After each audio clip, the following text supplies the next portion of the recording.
Bonjour tout le monde. Je vais continuer la série que j'ai démarrée sur la voie de la sorcière. Et aujourd'hui, je voudrais parler de ce qui pour moi fait que quelqu'un est une sorcière. Et cette vidéo ne plaira pas à tout le monde parce que j'ai un point de vue très différent de ce qui est habituellement proposé sur YouTube ou bien sur Internet ou même dans la plupart des livres qui sont proposés aujourd'hui. Il y a toutes ces vidéos et tous ces sites qui proposent une liste de signes pour vous permettre de déterminer que vous êtes une sorcière. Évidemment, ça peut tout à fait s'appliquer à des femmes autant qu'à des hommes. Et personnellement, je trouve que ces listes et tous ces signes sont extrêmement préjudiciables aux sorcières, et j'ai envie de dire aux vraies sorcières, et à l'art sacré des sorcières. Donc notre société aujourd'hui connaît un véritable regain et un réveil d'intérêt par rapport aux sorcières, par rapport aux pratiques magiques, par rapport aux pratiques occultes. Et donc il y a énormément de personnes qui en parlent et il y a énormément de personnes qui s'intéressent également à ce thème. Mais il y a également un réel empressement à pouvoir dire que, ok, je suis une sorcière, et ensuite chercher, ok, maintenant que je suis une sorcière, quels sont les livres qui vont me permettre de vivre comme une sorcière? Qu'est-ce que je dois faire maintenant pour pouvoir effectivement vivre ma vie comme une sorcière? Et je trouve que c'est vraiment prendre la situation totalement à l'envers. Être une sorcière, ça n'est pas chercher à pouvoir faire quelque chose là maintenant pour obtenir quelque chose, pour changer quelque chose dans notre vie ou pour magiquement réparer ce qui ne nous convient pas ou ce qui peut causer de l'insatisfaction ou de la frustration dans notre vie. Autrement dit, être une sorcière, ce n'est pas une formule magique pour résoudre ce qui ne va pas ou ce que nous estimons qui ne va pas dans notre vie. Être une sorcière, c'est pour moi, déjà la manière de le dire en soi, pour moi, n'est pas juste parce que on n'est pas une sorcière, on suit la voie de la sorcière. Et donc c'est un chemin qui se suit, c'est un chemin qui a besoin d'être senti, d'être ressenti, d'être vécu. Et ça n'est pas quelque chose que l'on apprend dans un livre, à travers des vidéos ou même à travers une formation. Lorsque nous nous intéressons vraiment sérieusement à ces pratiques de la sorcière, eh bien, il y a un temps d'exploration et de découverte qui va être nécessaire pour nous permettre de commencer à nous faire une idée de ce qu'est la voie de la sorcière, qui sont les sorcières et qui ont été les sorcières. Donc il y a un temps d'exploration qui est nécessaire, ce qui va nous permettre de justement commencer à mieux comprendre ce terme qui est utilisé aujourd'hui un peu à toutes les sauces et de manière extrêmement différente, et commencer à voir également comment ce terme et ce chemin peut nous parler et peut éventuellement s'envisager d'être inscrit dans une pratique personnelle. Donc il y a ce besoin de s'investir dans de l'exploration, dans un temps d'étude, de recherche, qui va amener une certaine compréhension, une certaine première compréhension, j'ai envie de dire. Et ensuite, de nouveau, être une sorcière ou décider de s'engager dans un chemin de sorcière, ça n'a pas pour intention et pour but final de réaliser des sortilèges pour pouvoir créer quelque chose, supprimer quelque chose qui ne nous convient pas dans notre vie ou transformer quelque chose. Ça n'est pas la finalité, ça n'est pas le but, ça n'est même pas la première intention. La fondation qui fait que quelqu'un suit le chemin des sorcières, ça n'est pas la pratique de certains sortilèges ou de certains rituels, c'est plutôt la manière de vivre ce chemin, la manière de créer une relation avec tout ce qui constitue le monde de la sorcière. C'est-à-dire qu'il est nécessaire de pouvoir créer une relation avec la terre, puisque typiquement, l'art des sorcières consiste à se connecter et se relier et pouvoir percevoir la sagesse dans les cycles naturels, dans les cycles des saisons, dans les cycles de la nature et nos propres cycles personnels également. Donc il y a ce besoin dans un premier temps, après une première phase d'exploration et de recherche, d'investissement dans la construction d'une relation avec ces différents cycles et donc avec la Terre. Ça veut dire que c'est nécessaire de pouvoir régulièrement prendre du temps pour aller à l'extérieur, pour regarder la nature, pour voir où en est la nature, voir comment ça vient nous parler par rapport à nous en sommes nous-mêmes sur notre chemin, pouvoir également regarder le ciel, regarder la lune, suivre les cycles de la lune et voir comment ça vient faire écho à nos propres ressentis, certaines situations que nous pouvons vivre dans notre vie, certaines difficultés également que nous pouvons avoir. Donc il y a cet aspect de vivre avec la Terre et vivre avec les cycles et commencer à s'intéresser à ces différents cycles. Et ensuite de pouvoir cheminer avec cette connexion pour continuer à l'explorer et continuer à approfondir encore.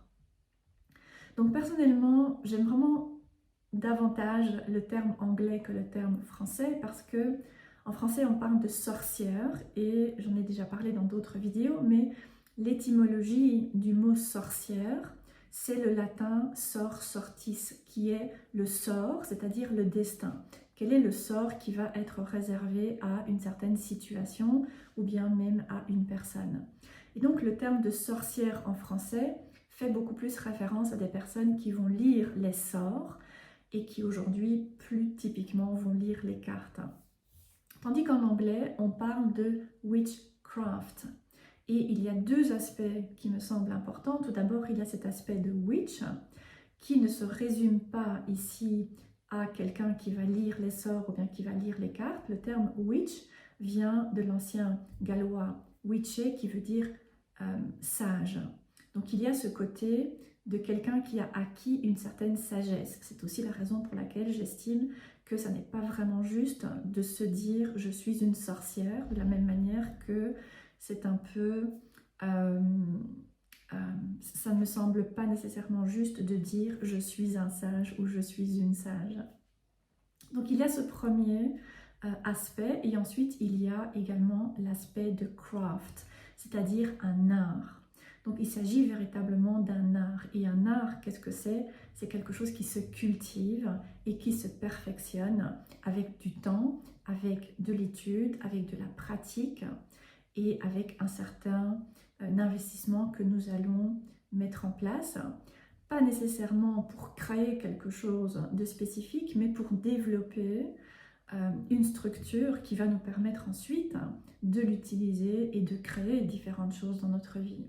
Donc c'est un peu semblable, je trouve, et je me sens beaucoup plus en accord et en affinité avec cette vision plus anglophone de witchcraft, c'est-à-dire d'art des sorcières, d'art des sages également, et du fait donc de pouvoir explorer cet art et explorer les différentes facettes de cet art pour trouver celle qui va nous convenir ou celles qui vont nous convenir et que nous souhaitons étudier, apprendre et approfondir encore davantage.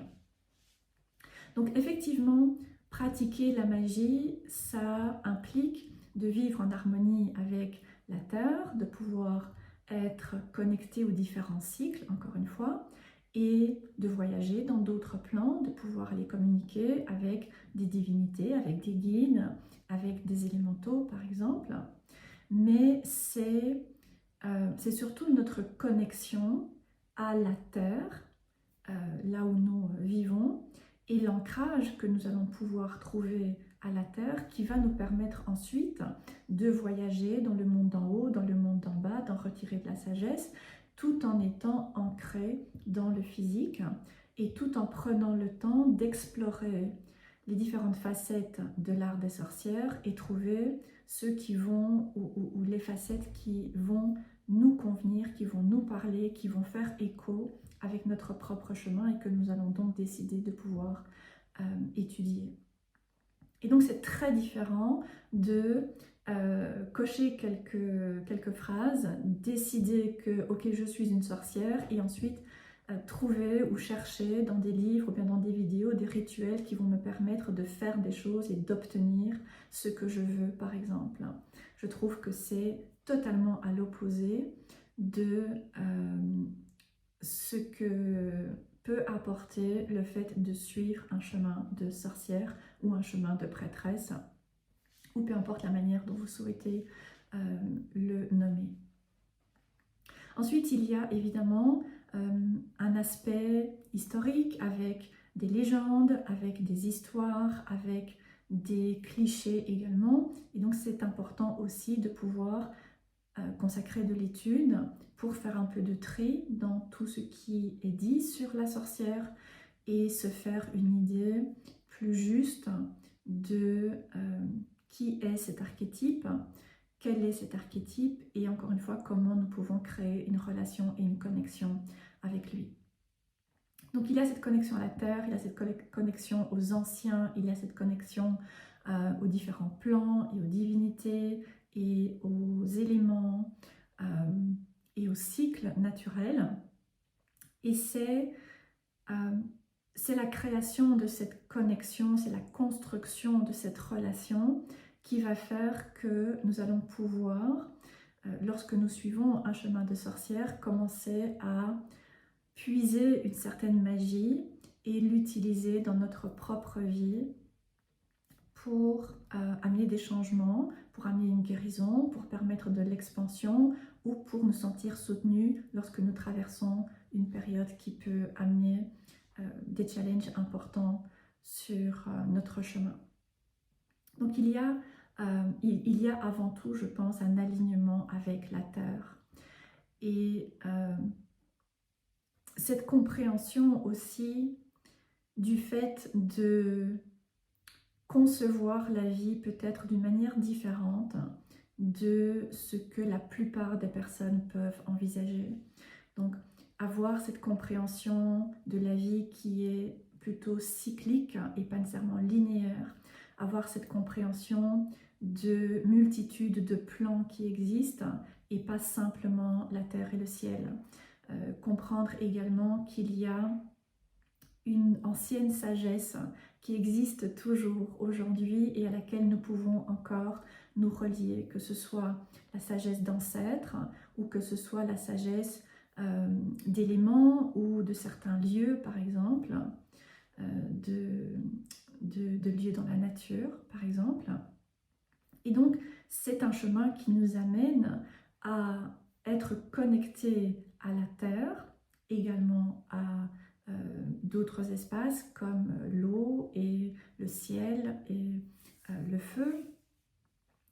Et c'est un chemin qui nous amène à créer une connexion de ressenti. Personnellement, je sens les énergies et je parle avec les différentes énergies et je construis une connexion avec toutes ces énergies qu'il peut y avoir autour de moi en étant attentive et en étant ouverte à ce qu'ils ont à partager, à ce qu'ils ont à offrir comme sagesse et comme médecine et comme guidance également. Donc c'est un chemin qui nous amène à ressentir profondément les énergies en étant connecté à la Terre. Et donc je pense que un exercice que je pourrais recommander aux personnes qui s'intéressent à cette voie sérieusement, c'est d'aller marcher dans la nature. Ça peut sembler extrêmement simple et simpliste comparé à certains sortilèges très complexes qui sont proposés dans des livres, mais pour moi c'est là qu'est toute la magie. Aller dans la nature, se permettre de ralentir, se permettre d'observer, se permettre d'écouter, se connecter à ce qui se passe autour de nous, mais également à l'intérieur de nous, et pouvoir aussi être attentif à certaines rencontres tout à fait magiques que nous pouvons faire. Ça m'est arrivé à plusieurs reprises d'aller dans la nature et de croiser une biche ou bien un autre animal, et c'est quelque chose de tellement puissant et qui nous amène vraiment encore une fois dans le ressenti. Et tout cela petit à petit va commencer à nous permettre d'informer notre pratique, de construire une pratique et à un moment de pouvoir, lorsque nous avons intégré tout cela dans notre quotidien, commencer à pouvoir dire que nous sommes connectés à cette voie de la sorcière et que nous cheminons sur cette voie de la sorcière. Voilà, je vais m'arrêter là pour la vidéo d'aujourd'hui et j'espère que ça aura pu vous apporter quelques inspirations. N'hésitez pas à laisser des commentaires, n'hésitez pas à poser des questions et je vous retrouverai à l'occasion d'une prochaine vidéo. Bye tout le monde.